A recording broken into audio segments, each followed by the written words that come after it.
moni finance oya mwasi donc c'est-à-dire mbongo nyonso mwasi azosala na biso ba oyo tokomi na basi oyo basala eza mbongo nga nako compter na ngai mutu fo nasala tout na provide the maximum for my wife and kids. I think a man being responsible for everything is completely unrealistic. I have 2 sons and I would hate for any woman to put such a burden on my son. Realistically, it's not possible. It doesn't make sense in this time and age that we live in where the woman is working as well. Whether you like it or not, especially if you have children, as a woman working, you would want to contribute your money towards your children anyway.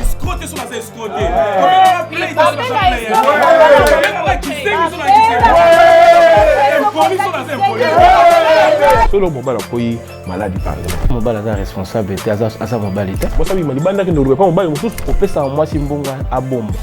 Ozo pesa mbonga on lata. Obi ka toucher mbonga na été. Mukolo problème est en ndako na la msambo. Kaka ye.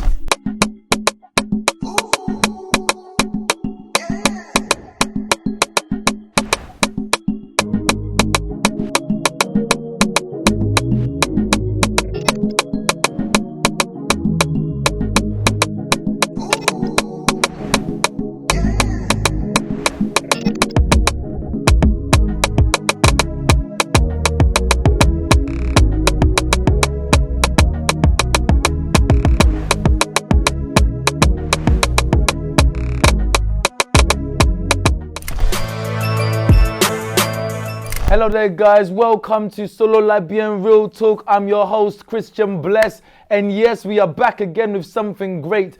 Donc, topesi ba bonjour et pas batu nyonso ba téléspectateurs nyonso ba la biso comme onanga eza Christian Bless aux landa Solo Labien. Lelo tozana ma solo oyo eko sepeli sabino. Avant que na pe sabino ba sujet, je veux que vous partagez chaîne oyo bo partager émission oyo partout ke batu baye ba ke Congo eza eloko ya makasi. Donc na ningi na pesa bonjour et pas ba pano nanga nyonso bonjour, comment ça va? Ça va donc na yebise bino ke Solo Labien eza ya ko yinda. Donc je pense que you are enjoying the show as much as we are. Aujourd'hui, on va discuter quelque chose qui est vraiment très important. Parce que ces derniers temps, on a vu que, tu vois, moi je parle un peu français, lingala, anglais, je mélange tout. Les fromages. Oui, parce que ces derniers temps, on a parlé beaucoup sur les sujets qui concernent nos sœurs, hein, la femme, la rôle de la femme dans la maison, la rôle de la femme dans le foyer, dans le mariage et tout ça. Et les gens nous ont dit, mais Christian, pourquoi est-ce que vous parlez surtout sur la femme? Alors maintenant les hommes, alors maintenant nos maris, alors maintenant nos papas, est-ce que vous pouvez aussi parler sur les hommes? C'est pour cela aujourd'hui, on va parler de les rôles de l'homme. Donc, on va un peu, comment on dit, décontiquer. C'est quoi ça, le rôle de l'homme? Je sais que peut-être, c'est qui s'est venu en français, mais Zamba Zolokumo. Maman, les autres maman Nabiso, maman Nina, comment ça va? Maman Nina, na sepeli ningi oza na plateau lelo. Maman Nina, dans l'inga loba. Par rapport à yo, aux maman, il y a bana combien? 5. P bana 5. Aux ba boys, combien? Ba garçons. 2 boys. Maman Nina, naïbi que yo le baka très bien. Donc yango na même yo le baka très bien. Maman Nina, naninga le ba. Est-ce que yo monique rôle ya mobali? Parce que la fois passée tu vois que rôle ya moi si. Rôle ya mobali. Est-ce que eza ndenge nini par rapport à point de vue na yo? Est-ce que de façon ndenge to mona ka rôle mobali na Afrique na awa na poto eza différent? Pour na yo rôle mobali eza en fait ndenge nini? Onanga. Na expérience on a vivre na libala na mobali pendant 30 ans.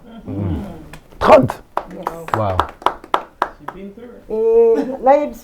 Naloba nene mais ça little bit my lingala little bit block mo bo understand lingala English nyoso mama lingala English nyoso koti sawa English friend omoni mobali eri omimoni ki oza mobali okomi ready obala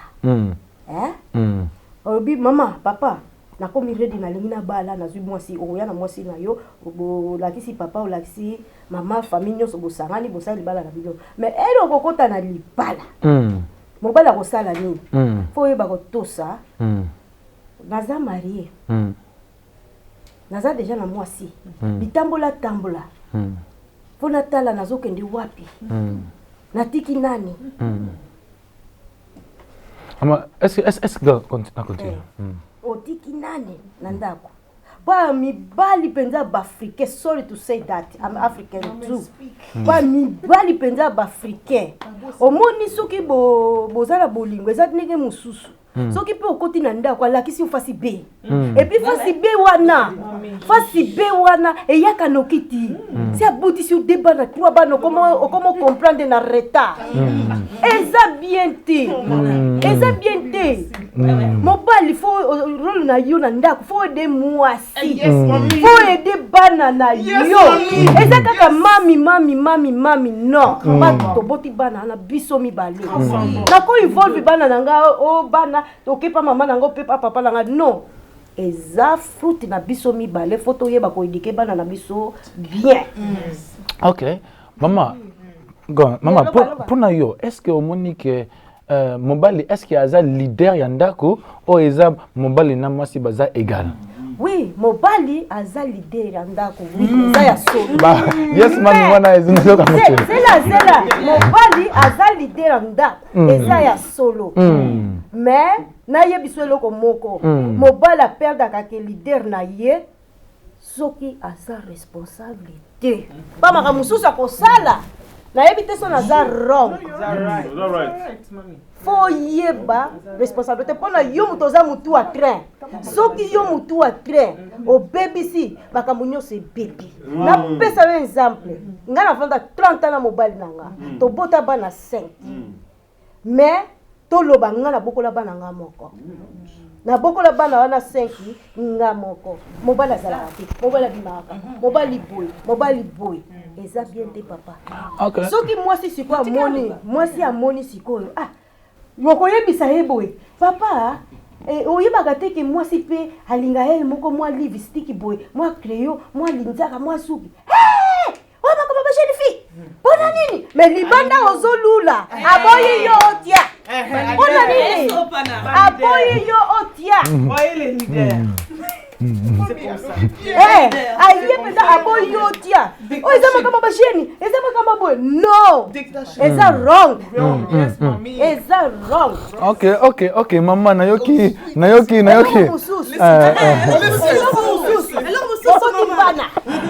eloko ezoboma mabana mingi na long drawa mbongo bana boboti bana ozozwa child benefit mbongo wana nyuso ezokende pa bandeko na yo mbongo wana zela bamibali bazo wengela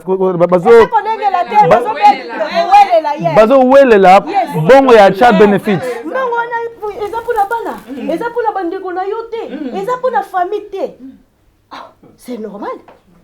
Ozwi mbongo wana tosombi biloko na ndako toza ba africain moko papa aza kuna bengi mwana na ngai awa penza mobulu okosala nini ozwi mwandambu opesi otindi balela koyoka ngo problem wana ekolukila yo problem bitumba ale compréhension ekoti wana OK mama OK mama donc pendant ça me va lobi que mibali mingi na poto babungi nzela ata ozomona mobali aza na 60 ans aza na 50 ans zéro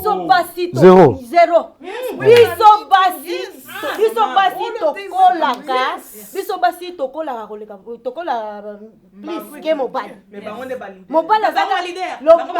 aza kaka lokola mwana mukie na zoloba fokende na ye malembe ozosolola na ye dadi bongo te même na 60 ans yes na profere kutu na génération lelo mukolo mususu ozomona ye o penza papa mukolo libanda ngana sala kaboye ndako boye manandako vivre na ndako eloko te ndenge mususu okofana na hypocrisie basi mosusu nayebisa bino basi mosusu bazovanda na mabala na mibali na ndako bazala na bango susu te balala mbetu moko te mais soki bato baye hypocrite kokosa baninga nga mobali nanga boye asalaka boye azokosa yo eza bongo te ok maman merci beaucoup maman Nina namoni ke baseur basepeli Trésor oyoki nini maman alobi ki bamibali ebele baza ba irresponsable bamibali ebele bazopesa face moko libanda na ndako bazopesa face mususu bamoni ke bamibali mususu baza na problème pour na mibali yo soki olobi ningi nini. Merci maman. Tondimi faute na biso.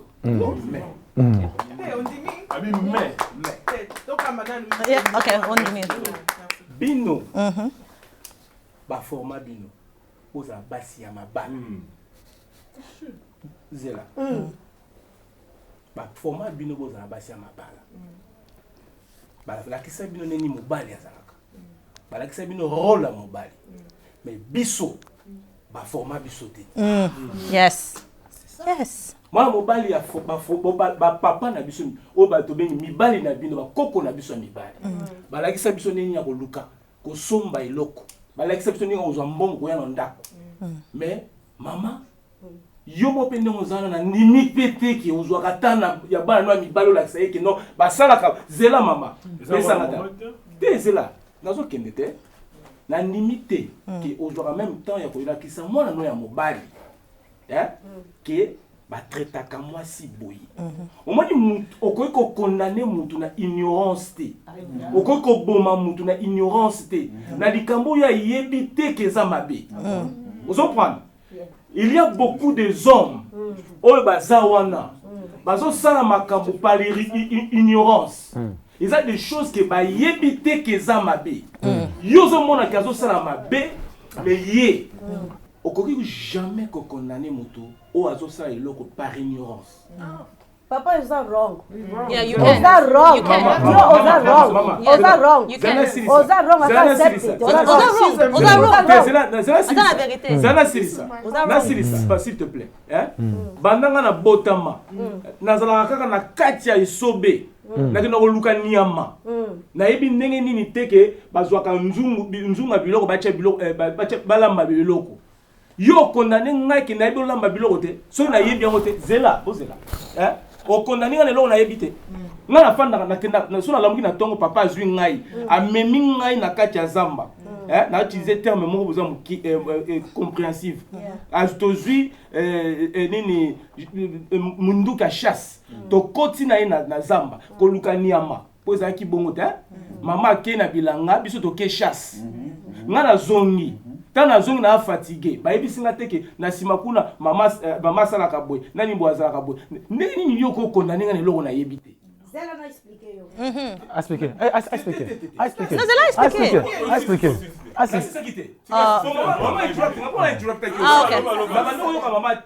Mais à quoi bossana?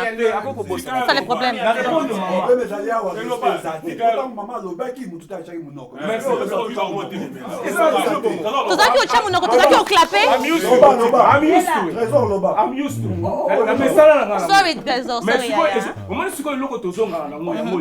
Maman eloko yozo sala eza makambo bango basala mama biso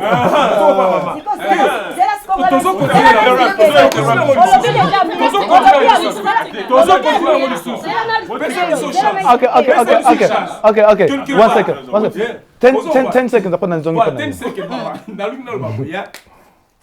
na onabi ke bopesa en sous parole mama na ngai le problème na biso ezaki makamu mususu bino bozo kondana ka biso to yebiti oyebi wabeza la omoni siko le problème to sala ngona bino yango mama yo zo kanisa kinga na yebi mais ngai na zo biso ke na yebite yo ningo la kisa ngai te pona yeba continue mama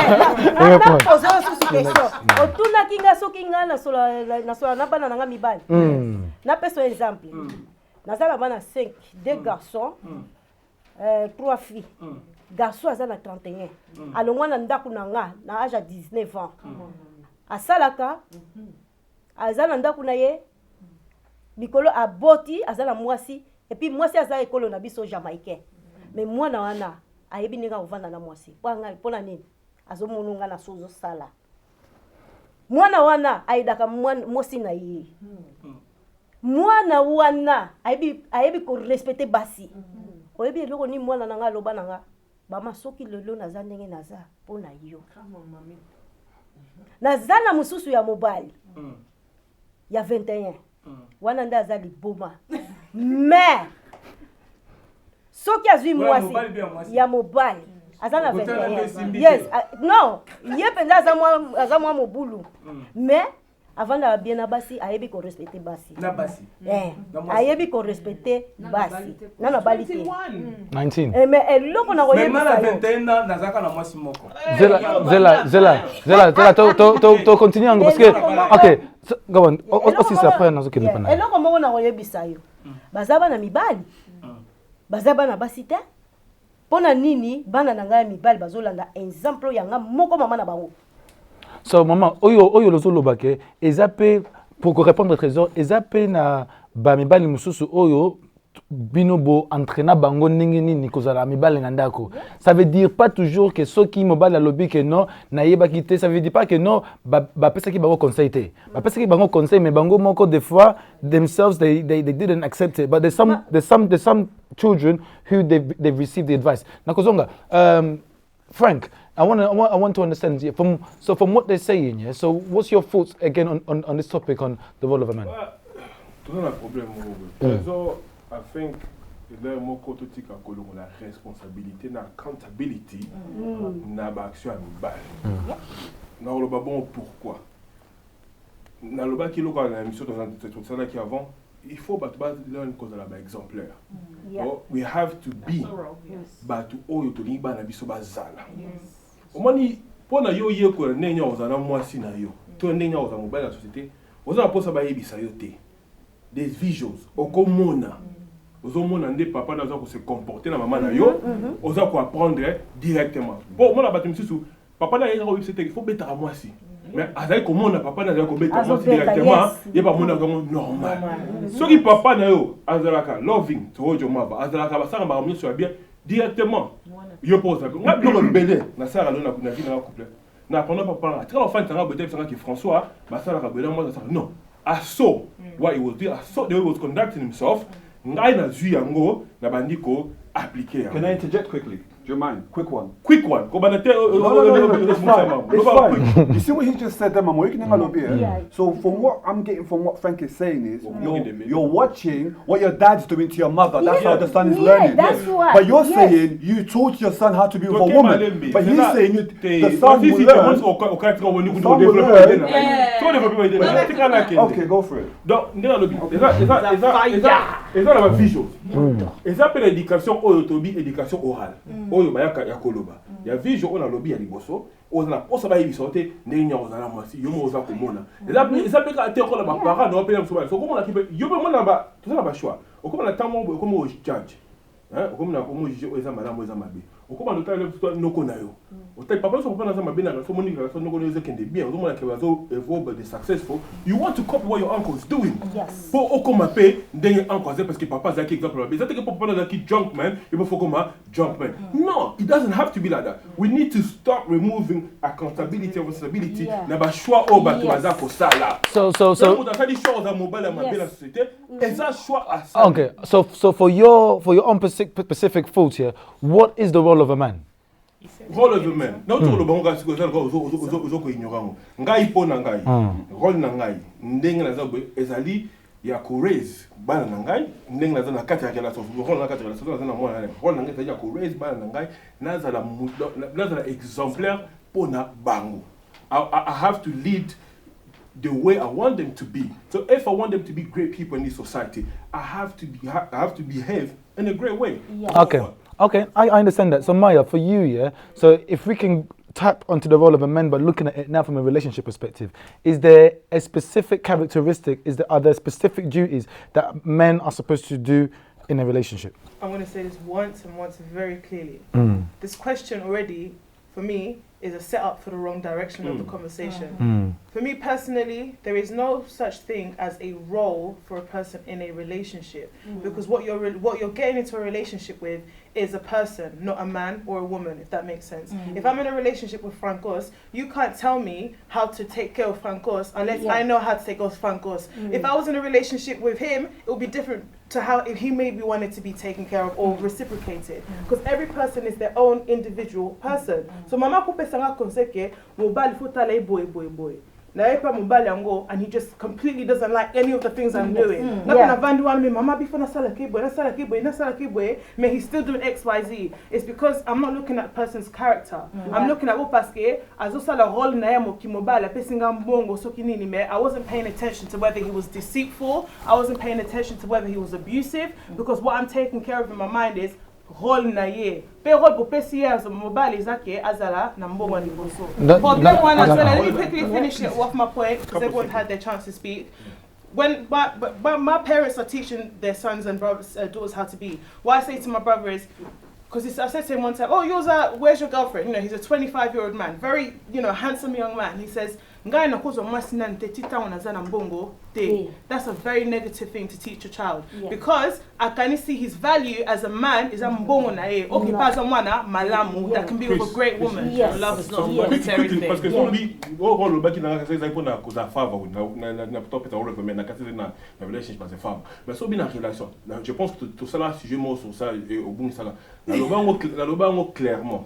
Rôle na relation est établi par les deux partenaires. Bah on va décider d'avoir rôle ya mutoko ya na kata relation na muté rôle na mobile les aboy on a mosa. Ceux qui bien balé beaucoup na kata relation. Décider que ngai attend que mobile rôle na ko za na boy. Ngai yo moi ça rôle ça. That's when you decide and then you follow that. Bon, et ça bon. OK, maman, na zonga pa na yo. Omoni oyoki ndenge balobi siko pona yo siko. Est-ce que rôle mobile les a kana rôle précis na relationship rôle siko mobile siko za Of course, ta relation, batumi balé, bazaka na rôle. Relation, ezala ya mariage, ezala ya partner, ezala ya nini, il faut bozala, binomi balé, na rôle moko bosala, pour relation et work. C'est quoi rôle, c'est quoi mobile, c'est quoi ça, c'est quoi nini? Rôle à mobile a une responsabilité. Il y a que look after family na sur tous les plans. Bango c'est quoi babo yango? Bakoki ko boyango te parce que c'est comme ça. To boyango te. Non, lobi ma ya boyango. Ma ya lobi que. Ya lobi que rôle ya mobali ezako Mobali azali na responsabilité ya ko look after family na sur tous les plans. That's the role of a man, to look after. Okay. Sur tous les plans na lobby. Sur tous les plans. Moi ça koki ko yakuna atengama.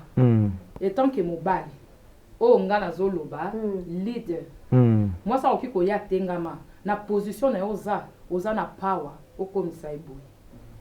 Selonga. As a man. Parce que yondo za mutu ya train. Parce que là oké ko bala mwasi yonde mutu okotia makamna mesa. Listen. Oui to lingana ki ozalaki na ba parents na yo na éducation na yo sem nangai. Ce que là to komi na katandako c'est exact totalement différent. Ah na katandako eza boye pona ndako na biso. Mobali mutu apesaka ba grand ligne wana. Mama na kati yote. Eloko ezangaka dialogue. Omoni wana ezali eloko olebo zokota na kati ya libala. Eloko wana tellement ezanga ki na début ya relation. Yango lelo toza na ba problème o toza na mona ba bala. Vous comprenez? Parce que déjà ce qui fondation ezali ya ko beba ata botongi ndako emati. Boko blème ba parents, boko blème ba nini parce que il faut bofanda. Et puis mobile il faut yeba ke nazali susu yangte na komi eman. Donc c'est comme maman. Moi si peut il faut yeba nazali susu egerte na komi woman. OK.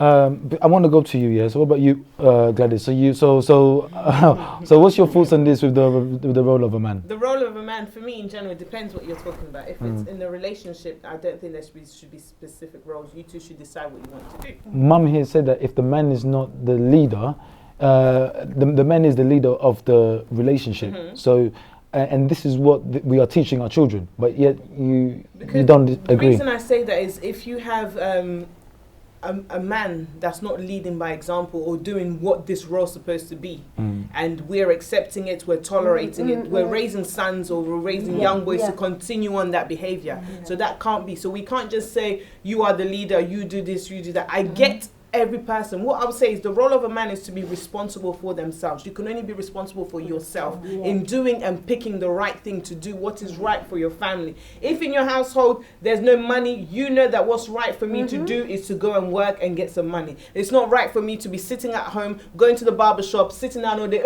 petit, osani, petit. No, you shouldn't be doing none of that, because your wife at home, let's be real, Congolese women are doing it all. Okay, they're dads, they're workers, they're teachers. That's why my girl, that's why the men's bazo perde. They're losing their responsibility na bango. Voilà, oyebi dakala. Basi baba na osala te, mais moi si na tanga lelo, moi si azokuba bisi, moi si azosala nyoso ba biloko mibali ba fallait basala ngo, moi si ba komo sala ngo. Omoni esika bozokita. Siko yo mama ozoloba ke ndenge basi defa balobaka ke no Congolese men are trash. Mama, est-ce que it's the truth? Alobike is the truth. I can't believe it. Mama, I'm you're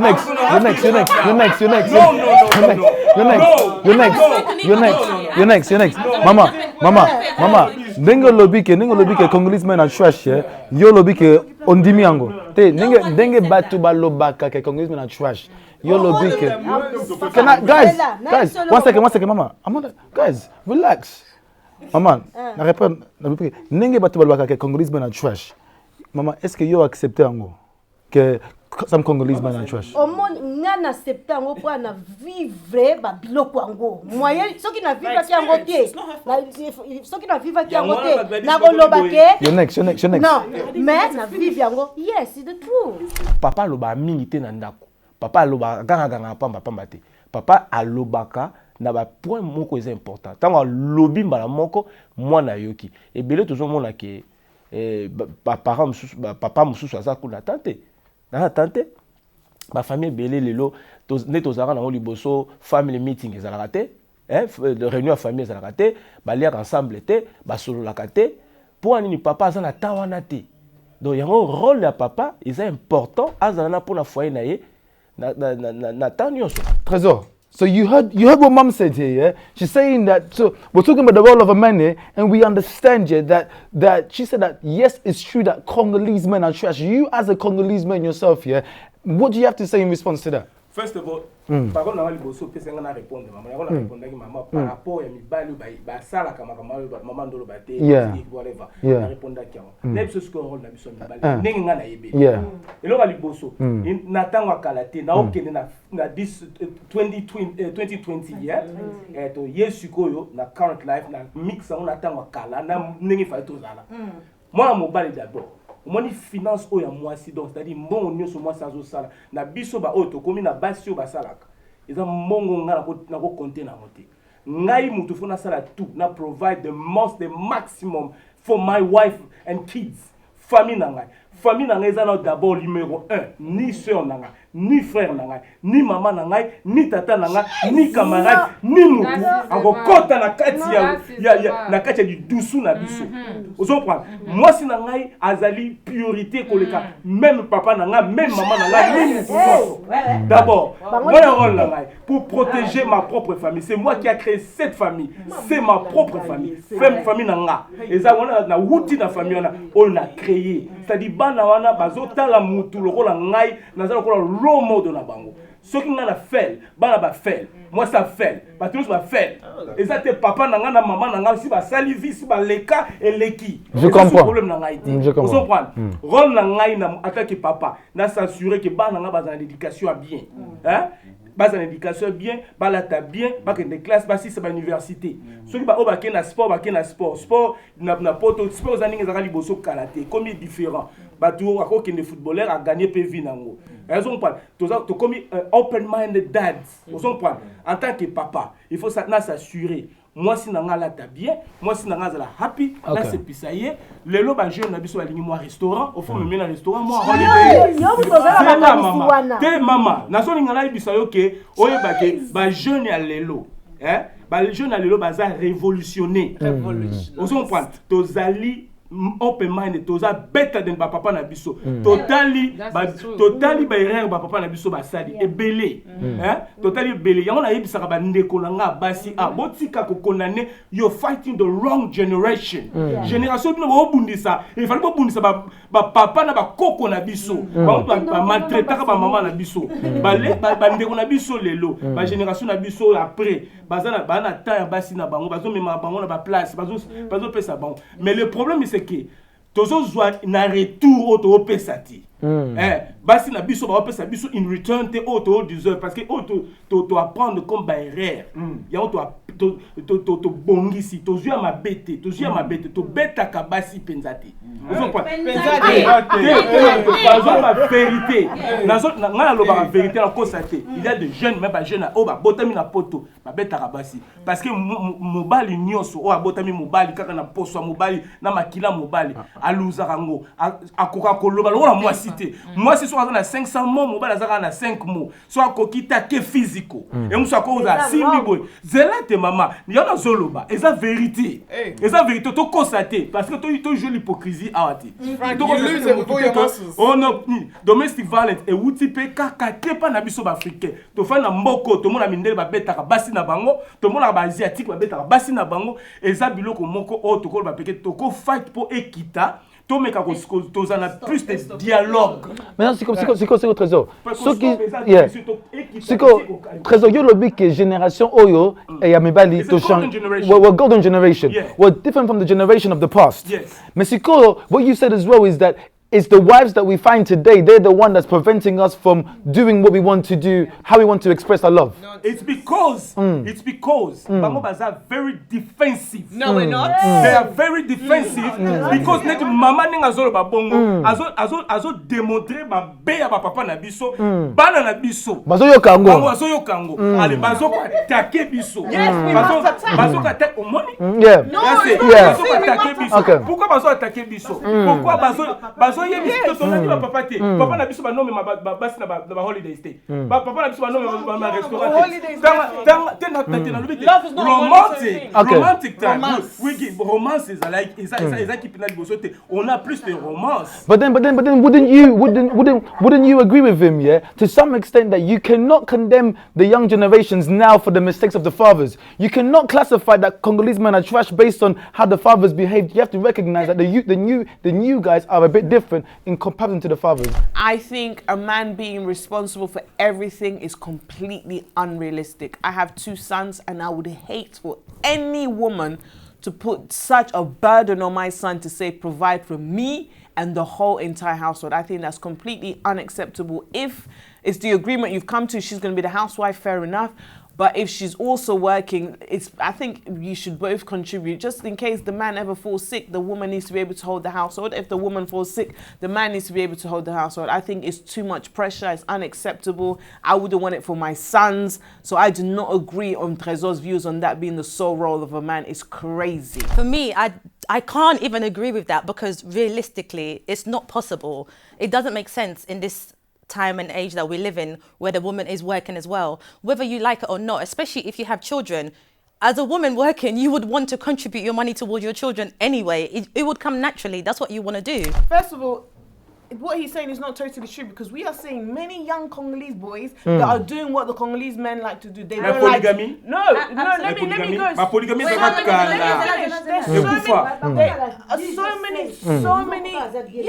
many young. No, mama, no.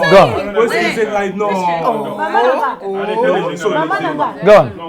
I have seen seen so many young Congolese boys born in the 80s and plus doing nonsense. And they are learning that. So many doing great things. I'm not saying all. Oh, Papa, can be so it's what Christian Trésor said that it's the old generation. Let me finish. Aujourd'hui on a interrupt Gladys. La money ba command I mean Gladys interrupt people. But so money. Don't continue. Anyways. Gladys, you can't say that because I haven't said it a single word since you did. Papa, interrupt me. Interrupting Gladys. Okay. Come on. Let me talk.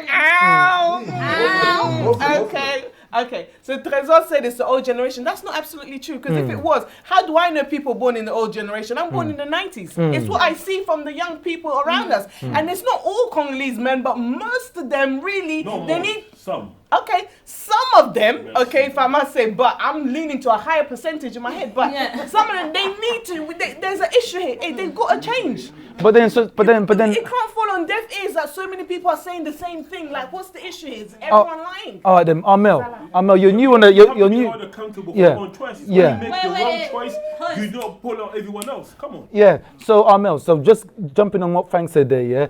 Them lot, the girls are saying here that mum said, you know I love you very much, mum. But mum said that she thinks that Congolese men are trash based on her experience. She's saying, and Gladys is saying that most Congolese men are trash. Yeah. You are the representation of the young new Congolese men. Yeah. What's your response to that? Okay. The question is the role of a man. Right. The problem is this. Because of their experience, they want to generalize. That's where the problem is. Don't generalize.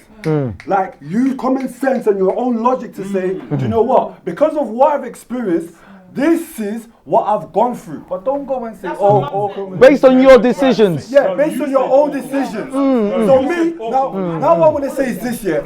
In the past, I've dated Congolese girls here, and a lot of them ain't shit. You understand? Now, that's the reality, right? But I don't look down on Congolese women. So wait. So what you're saying is, go finish. I don't look down on Congolese women. I don't. It's a big lie. How do you know? Did I date you? No. The point I'm making is, I've never met a trash Congolese woman. You've never met one? No, because I don't hang around trash people. That's a good point. But that's the choice. But exactly. So what I'm saying is, I've always surrounded myself around good, responsible Congolese men. That's all I know. So when I'm hearing all of these other people's experiences, I'm thinking, okay, well, fair enough, that's their own experience. But I'm not going to go and label and generalize the whole populace. That's not my style. Do you understand what I'm saying to you? But I'm going to say, as a Congolese man, he's supposed to be strong, responsible, and what that means is when he's strong, it means that he's assertive. He knows his decision. The decision that he's going to make, he's going to stick by it. Do you understand? On top of that, when we talk about roles, Frank highlighted about being a role model to the children, and what Trésor said, he said that obviously you're going to be a role model, and your first responsibility is supposed to be your family. That's all correct. So you're supposed to be there, because a man is a man who is responsible. It's a man who's strong.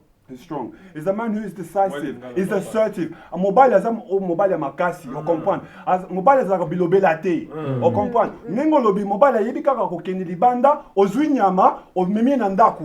Siko na ndaku nene zolamba mama. You comprend siko? Ndeko yebi. Wenda mobongo. Mais siko génération ya biso oyo tokola awa. Totolaka na zoloba. Siko génération oyo.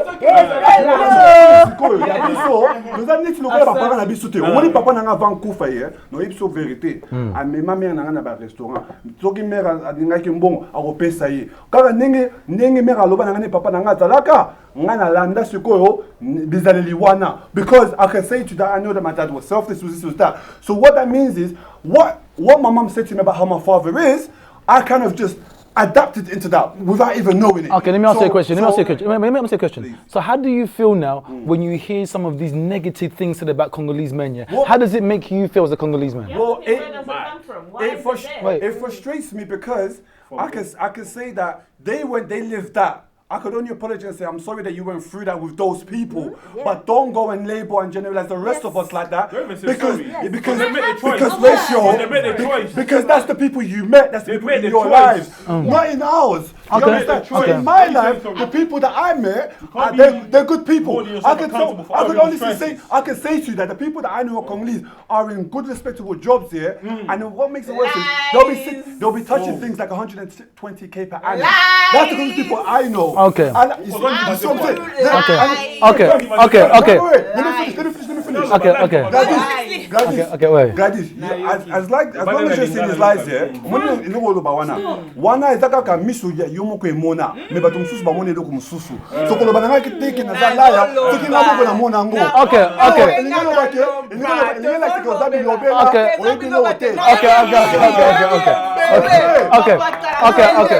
Okay. One second. Amel. Wait. Amel. I'm not going to be subjective. I'm going to be personal about it. Yeah. Because what I'm saying is not for it to be counted, it's facts. I don't do subjective, I do facts. All right, no problem. How do you get facts? One second. Yes, how do you get facts? All right. It's information that you have that is evident. So where's the evidence that you've shown me? I've seen the evidence. All right, cool, no problem. One second. Okay. I've seen it. Okay. Amel, one second. All right, so let's bring it down a little bit, yeah? All right, so Trish, yeah, obviously, Amel's here said, yeah, when women are speaking negative on Congolese men, yeah, it doesn't make them feel good. It's making them feel as though, listen, you cannot be generalizing us for your own mistakes, for your own experience, for the things that you have seen. So why are you now labeling the entire people like that? What's your response to that? I think there's a point in that because I think no one likes to be generalized. But I think, yeah, because even we wouldn't like it. But I think when we're making general statements, that's all it is. It's general statement. It's not always, there's always exceptions in every general statement that are made, but it's just a way of having a conversation. But obviously if you're on the receiving end of things, you don't like it. But I also think that it's a bit, we can't say that we're speaking from our own experience. The truth is, we have dated Congolese men. You men haven't. Exactly. You guys have been friends with them. Yes. Or you've been fathered by them. Or you've known them as uncles. Sometimes you don't know them intimately, whereas we've gotten to that point with them. So we may see sides to them that you guys don't know. So you can't then exclude our experience because you haven't witnessed it. Okay, can I ask you a question? Yeah? Can I ask you? Wait. Trish. No. Trish, you're still here. Wait. Don't ask me a question that tries to make me answer the way you want me to. No. I'm gonna ask the question. The question is this, yeah.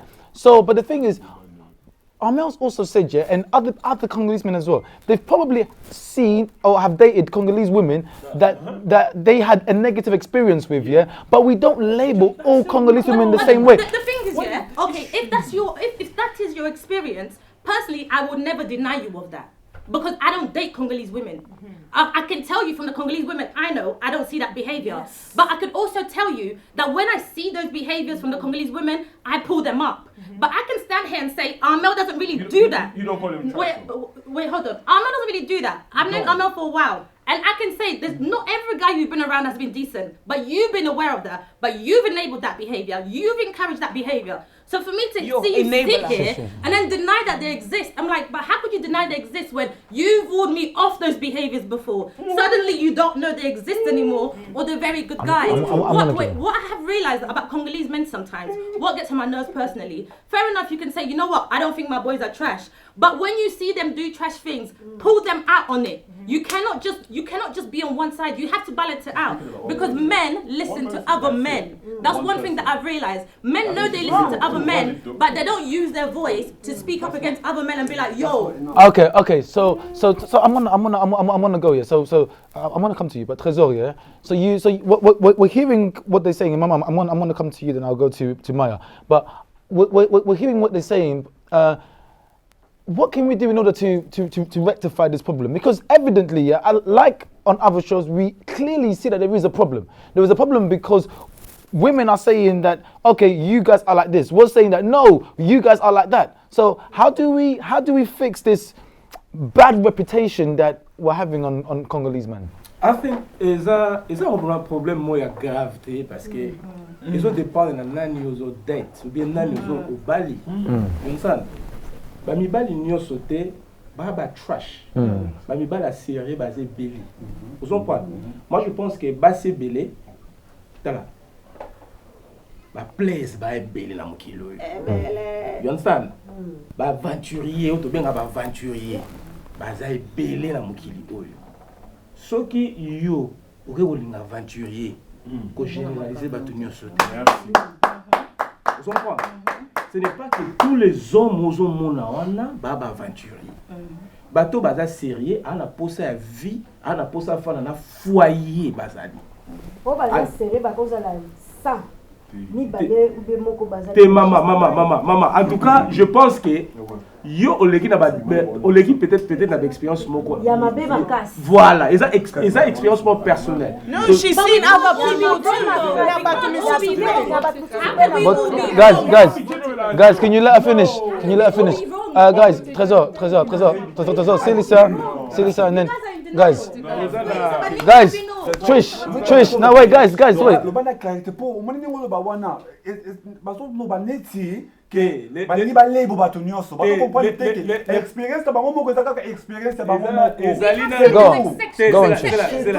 Go on, Trésor. Na trésor na lobaraboy. Na lobaraboy. Yo, moi si, maman. Na s'adresser na maman na. Maman. Yo, au passa batana yo yamabe. E bandi lelote, bandi na libala te, bandi wala pite, o banango kala. Donc balingaka yo mama. Moi mobali wana va nous prendre soin na yo te. Azalaka aventurier déjà. Ai oyebaka azalaka aventurier. Oyebaka azalaka muta ba zigzag. Oyebaka yango. Donc yo desela.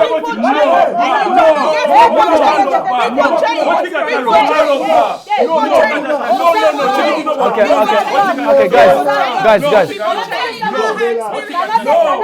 No.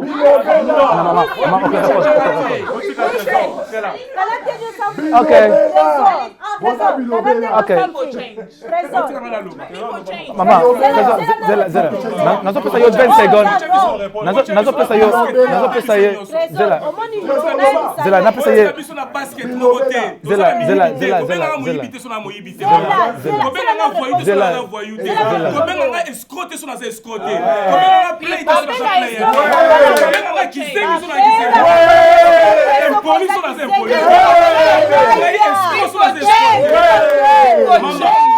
Sanga na place na ngai na zo mérité au changa. Au changa na place à bescoté.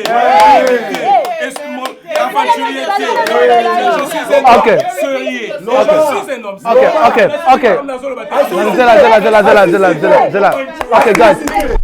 Koloba ke mobali faza la ye moko responsable financière na ndaku eza mabe na temps autoza ko vivre parce que to vivre na société évoluer makasi et si quand ils ça que ils senga que moi ça travailler mobali a travailler pour foyer kende liboso so qui osali ba arrangement na bino que oui nga mobali na travailler full time que moi c'est à côté quand ndaka la bana oui voilà mobali was responsable mais ceux qui bino ba boza ko travailler et que boza ko kota mbongo parce que aujourd'hui ceux qui mutumo va travailler dans mbongo ane comme un afté et comment ils a vraiment assez pour permettre ba toi kende liboso donc et c'est un calère moi c'est pas contribuer à yé mobile pas contribuer à yé pour na kosala ke ba projet boza na ngona msuko somba ndaku toko kosala ba projet minene na Congo to lo nsu bulunga bosala et avancer raison pourquoi la ndolo ba bongo zaki ba se belé bazo linga ba mibali moko baza moins sérieux déjà avant ils ont ba signe moko boye mutazana moya mabe même biso pe basi tango basi tozo linga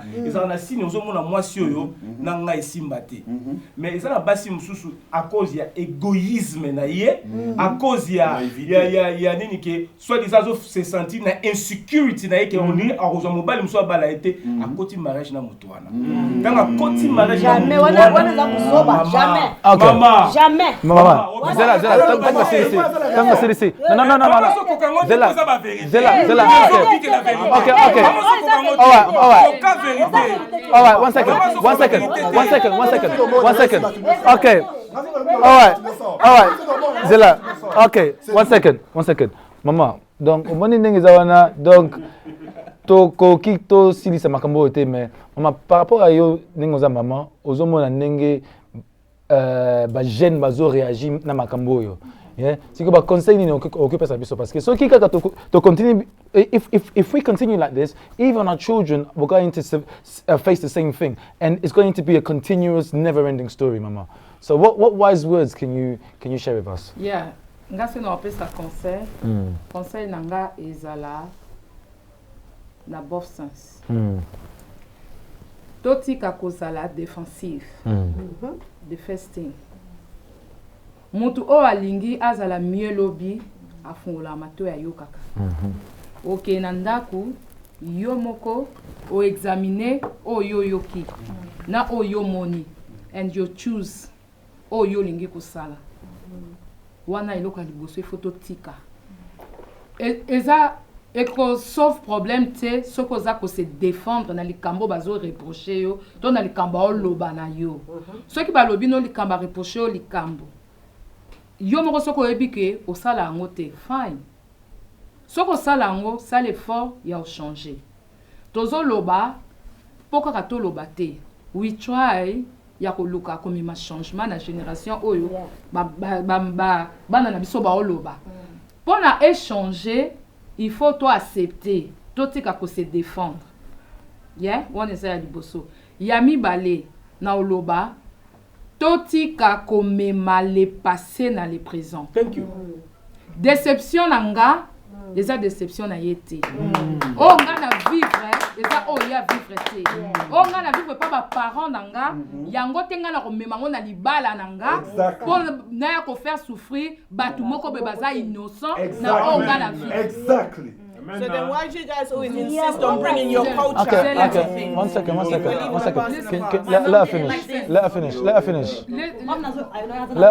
her finish, please. Omoni soki na kei ndenge alobi why eza ndenge na lobaki liboso eza simple conseil. Omoni nde tobalisa bino na ozala happy te soki o come back especially na mwana omoni nde eza wana ekataka motema parent nyonso omoni soki obali I'm so happy. Soko fani na mariage na yo oza happy. I'm so happy. Soko pesinga ba koko. I'm very netinga. Moi na ngali bosa za na 26 ans. Abala apesanga koko. Nde na zaboy I'm happy ata na kufi lelo. Po na nga na za happy. Alors moi na nga wana na sala ka tout.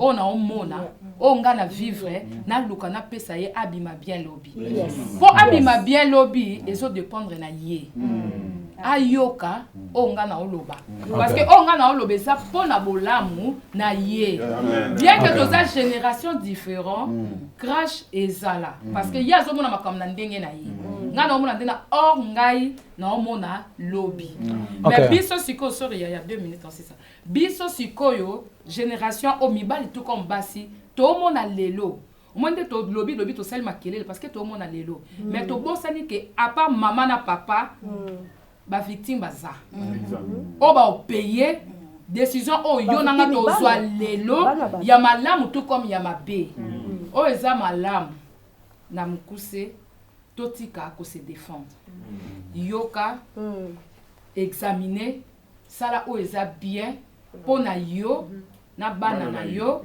na environnement na yo bato baza tout tourna ce qui est par exemple big mobile est responsable que moi ça doit le remonter sur le mobile koyi maladie par exemple kabandi ko bela c'est quoi ce qu'on pèse moi ça et ça il 5 mois ça moi ça bi malibanda que ne pas mobile mosusu parce que moi ça dit ko locater pour mobile na a permettre ka locater donc babilo ko na photo ko éviter ngo to éviter ko tchaka ba ndeko na bisa mibali na ba pression moko be so boyo kana moi sino que to banda ko ça ensemble pour faire ce que ni boso wana eza meilleure façon de ko ne bokende bo so mobile a responsabilité asa mobilité mobile faut la responsable de prendre soin de la famille na yo na pesa que exemple toujours makama mbongo na lobi boy ko toucher moi mbongo moi cité au moins mibale ebele to comme ça ba lazy poani parce que toujours yebise que non equality ozo bebisa ba mibale ebele mobali so yebise que mbongo eza comme à lazy wana eza nature na biso mibale to comme à lazy au moins aibika moi sinanga provide ba bilo musu fala sala osala te so na lobi que mbongo ya mwasi ko toucher te so, imagine toi opesa mwasi mbongo a bomba ozo pesa mbongo olata obika toucher mbongo na ete mukolo problème eza na ndako na la mbisa mbongo Conclusion, c'est quoi au moins, c'est quoi ça, c'est quoi parce qu'en fait, il y a un problème. Il y a un problème, que non, qu'on généralise, faut pas que tous un problème, il y a expérience à mon tour, tout banako, pesango, tag, il y a pas battu, c'est quoi le but, c'est quoi c'est quoi, ngai pour nangai, nako sepela, oh bisoto pasaki déjà, na mibali na bisoto yokana te, nako linga te mwana nanga, akoya na situation wana susu, nako linga na pesa mwana nanga. Conseil ya bien alanda oyanga ite po nga pe na ozala na esengo mwana nanga bali aza happy pe aboti aza happy na libala na ye azongelinga te mais problème ezala ba jeune fille na biso na ba jeune garçon na biso bayoka conseil te that's why soki mwana ke na libala mais loko na liboso mobala lo barani mwana ayebi ko sola basani te moi si ayebi ko lamba te soki akoti na toilette beauté na beauté beauté na beauté non pa erozo bala yo mwana fo zala déjà ready na mutu na yo ke na komi responsable na okoma mama oyo ozana ya occuper papa ozana ya occuper bana na yo. OK, donc beaucoup comprendre que Bino c'est que beaucoup mais na place il y a bien. Est-ce que beaucoup aussi mais quand même on peut ça. Voilà. Donc as OK, c'est quoi Maya? C'est quoi Maya, c'est quoi comme conclusion c'est quoi? Comme conclusion c'est quoi? The one I keep now we were labeling all Congolese men as this and that, yeah. So in order for that to change, so that our children are not saying the same thing, because I wouldn't want my child to be saying that Congolese men are trash, yeah. It has to. And I think what we're doing is self-prophetic destruction, you know, by declaring this stuff repetitively is self-destruction to our own people. So what's your what's the remedy to this? Pour ngana sepeli na place to komi parce que again nangana taka makama na social system, the social psychology and then makama elandanaka all the time how we repeat cycles. For me, it's good to get to a place plus we're broken, we're all broken. Bandak no something quelque chose is all marché te. To come ask to sala what's wrong na problem ya makambo ya ndenge to sala responsibility ba roja mi bali na basi. To kwa ya lelo parce que ponanga tant on pesa mobile hall na ye. Ozo laksa yete ndenga kozala mutu. Ozo laksa ndenga kusala eloko. Eloko ndenga kusala eloko is different ways and ndenga kusala ngo pe mutazana talent na ye na faiblesse na ye mutana musoko tali mwana na yo uko bate mwana oyo aibi kusala boye aibi kusala boye te mwana mususu zana makasha boye. You can see your children have different strengths and weaknesses. So yomo ko eba neti parent eloko nini akupesa mwana na yo na ndenga zange eloko mususu. Mwana mwasi soko oboti mwana mwasi izateka oboti aibi kusukola basani. No. Oboti bana soko ngi mwana aibi kusukola basani o lakse nenge akusukola basani. Bona nga soko na obota bana nanga ezateka na lasi mwana mwasi nita kusukola basani na kolaksa mwasi na mobali nega kusukola basani. Pourquoi ozolaksa ye nega kusala clean? That's a human life skill. How to be clean, how to cook, and then how to be reasonable thinking. Hygiene. One ozolaksa mwana nega kusala mutu. That's why I say to me, makama barole za mwa difficile kolaksa batu parce que barole zo changer na bas. Society is different. Every society is different. If you want to teach mwana na yo na future, parce que todo makambo, that's going to happen next, right? For nanga as a parent, the best way I can teach my child, number one, ngamoko ndinge nazali na mobali nanga. If my husband is speaking to me in a disrespectful way, and I listen to that disrespectful na vani boy na laksi mwana mabe. Pourquoi na laksi mwana mabe na laksi ke valeur na yo neti kimokolo ke mutazo lobso na disrespectful way oyo kango. It's all like so respect. You're not being respected in your relationship. The same way if my son is speaking to his wife in a disrespectful way. Okay. Let me finish. Yeah. In a disrespectful way, and she sits there and takes it. I've taught my son how to disrespect his woman. So like the guys are saying, malobaza normal, mais et là problem is that the way we're teaching them how to behave in our actions na biso. Et là kokata ngonyoso. The reason why we have a problem with this generalizing thing is that parce que generalizing one is all in a system, patriarchy. It's a manner of thinking, moral conscious. That's that system one and these are faults. Parce que pour l'année, toujours pour une place, majority of men are behaving in this way, and we're like, it's not all men, it's not all men. Before you can get to a place, Maya, 10 seconds. 10 seconds. When you get to a place where you realize there's a problem, and you're saying not everyone is the same, if you question a system that is mobilizing us to all think the same, then you have a point. Generalize, peut-être it's because of the way that we are all taught that that's the problem. Not that, the system, the way your dad taught you, the way my dad taught me, is that there's a problem between that system. That's why I can say, even if you're not trash, 10 of your friends are trash. So if I'm standing in front of all 10 of you, that character, the same. Okay, thank you very much. But Frank, yeah, literally 10 seconds. 10 seconds and it has to finish. No. It has to finish. It has to finish. Mais le monde est corrigé avant tout que nous tika ban na biso mi ban na ba burden parce que tout ça le monde na rola mo ban voilà nobody counted him and I don't think it's okay your child burden na ndu ta bi ke role na mo bali eza ko so ba responsabilité nyoso financière nyoso non I don't want that for my sons. I will not agree with that parce que l'autre tout la société évolué il bosse ezala ka bongo parce que basi bazala ko sala te basa ko tika na ndako aujourd'hui dans la société au basi bazo kende misala basi bazo kende misala parce que na bazolo ba bongo azo bosse na ke un jour mobala ko bela le royal bi ke rôle na yeza ke moi ça bitambo ti ako utiliser bongo moi c'était so il y a beli na ndako wana nani ako s'occuper na makamu na ndako wana to wa te to malembe comme il y a habité il y a le bi bongo te te na loba ki boyeke mbongo ya mwasi na ko toucher Frank, I need a conclusion. Parce que da, na corrigé pourquoi? Parce que da, celui qui na biso ala ndango, c'est bien burden. Le lorsque lui aux na foyer, boni fana bino kende boss, boss wa mortgage, boss ma. Moi tu vas contribuer na mortgage, on va contribuer na mortgage. On va te retoucher mbongo en boss. You working together, you working as a team. And in terms of a conclusion, là on a le conclusion c'est que to vivre dans la société morobe bah il faut dans le baron il faut pose dans l'account pour prendre la choix na bino na makosa pour ça faut qu'on na mobile na mabe il manque quelque part aux hommes faut bingana dans na ben na trash man na ben wa consumer trash man ça même surtout bah choix na ngale za pour ça kila il va être vraiment balance troisième choix donc même chose contre la life donc on va congolese women trash man l'aime sur la trash na women is a mabe exactly so it was hold each other accountable then we start moving forward together and I think makambo ko c'est parce que this great Congolese men are there great Congolese men are there ils ont ba risque beso bokabona mwasi à cause na yo irresponsabilité na yo et ko affecter na yo na bana na batunios et affectaka ateke au mwasi na bana et ko affecter na yo muko au moment on est bandeli ke osaki buzobeleki mais après wana o se trouver ba mère. All right then. So guys, so thank you very much. So as you can see, we've done the role of a man. So as you can see, there are positive Congolese men, and there are some Congolese men that's giving Congolese men a bad name.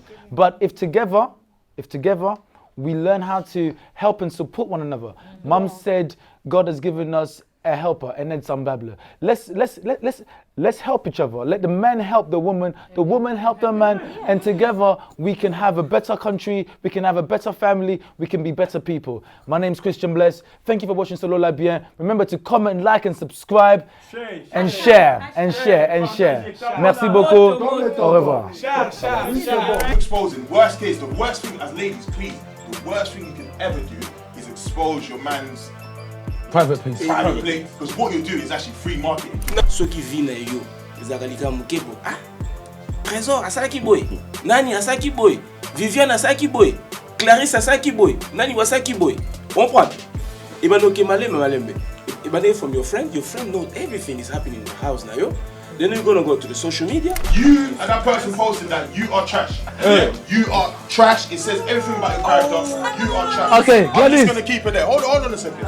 So for me, to sum up what I'm gonna say is, unless you are exposing a rapist or actual criminal, yeah, someone who's like an abuser